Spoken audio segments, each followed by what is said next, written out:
When I think about my life before today and I weigh those experiences on a good or bad scale, I can honestly say I was a bad person.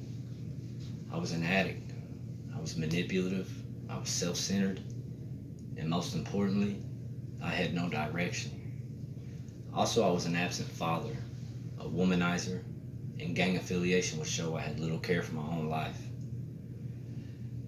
If you could imagine a person with no dreams, no motivation, and misguided ambitions, you would be imagining 34-year-old Jeffrey Harris from Shawneetown, Illinois.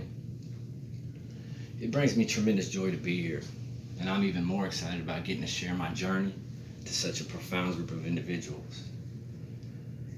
When I reflect on life, daily I renew myself exactly what it means to me.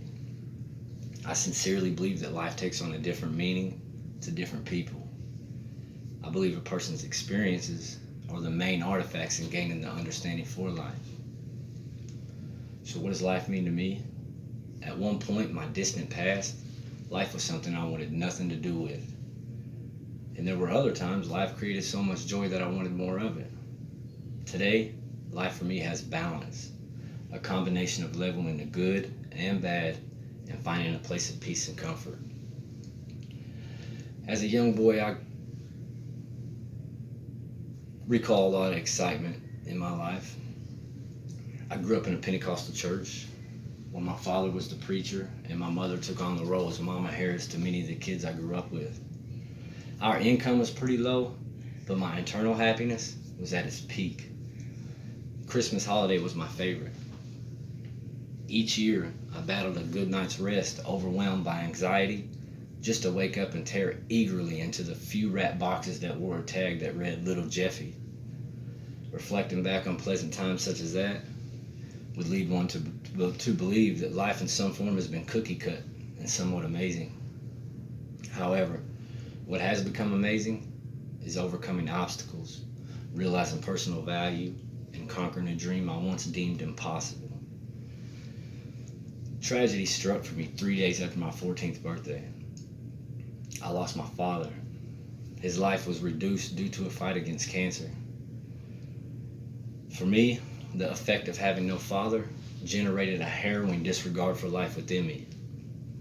I was consumed by anger and harbored resentment toward no particular target. My once satisfying decision-making skills torpedoed instantaneously, and I unleashed the character traits of what the world would perceive to probably be devilish. Drugs became my best friend.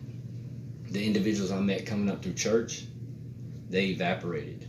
My new friends wore tough exteriors, bodies was decorated with gang tattoos, and that soft sound of Pentecostal humming ventured to a desire for the current jams that spoke on power and violence. I become this macho man as an effort to deal with my pain and to forget my problems. But little did I know, problems aren't forgettable. What I was doing was implementing newer problems into an already problematic life. Problems that were ultimately life-hindering and irreversible. A multitude of poor choices resulted in a cycle of legalities. My existence centered around drug abuse, followed by trouble, followed by more drug abuse, and more trouble. Running the streets was my focus. This type of lifestyle was disruptive.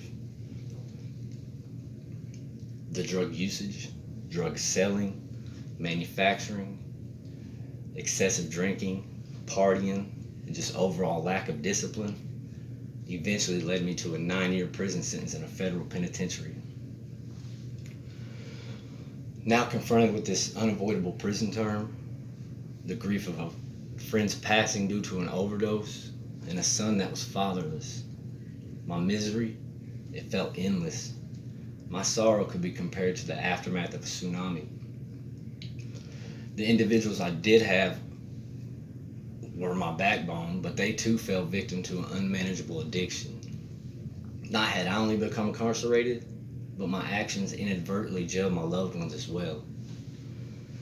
While sitting alone in my solitude and observing the consequences of my choices, I made a sincere and conscious decision to prevail. I enrolled in courses to help me beat addiction. I obtained a GED, But most importantly, I reacquainted myself with the morals and principles my beloved Father instilled in me. Behind these horrifying walls, I set goals because my life was based upon addiction and unglamorous truth life. While I faced these obstacles head on, my passion for educating the youth and becoming a substance abuse counselor was derived. Standing before you is an imperfect man, a man that's been through the storm, destroyed by the storm, and left in the aftermath of that storm. Somehow, because of some miraculous power beyond my own control, is an imperfect man standing before you that's weathered that storm just by dancing in the raindrops of life. One thing is certain, if I can overcome such obstacles as I did, then you can conquer anything you set your mind to. I ask each of you to challenge yourselves, to strive towards the tip of success. Understand that adversities is a forever occurrence, yet know that winning is just as much a forever reward. It's super cliche to say fall and get up, you can be whatever you want to be. But if a drug addict can inspire, then you all's inspiration is endless. If you or somebody you know is battling addiction, please seek help. There's no one size fits all for addiction. Some popular media often gives off the perception that a 28-day stint in rehab is all it takes.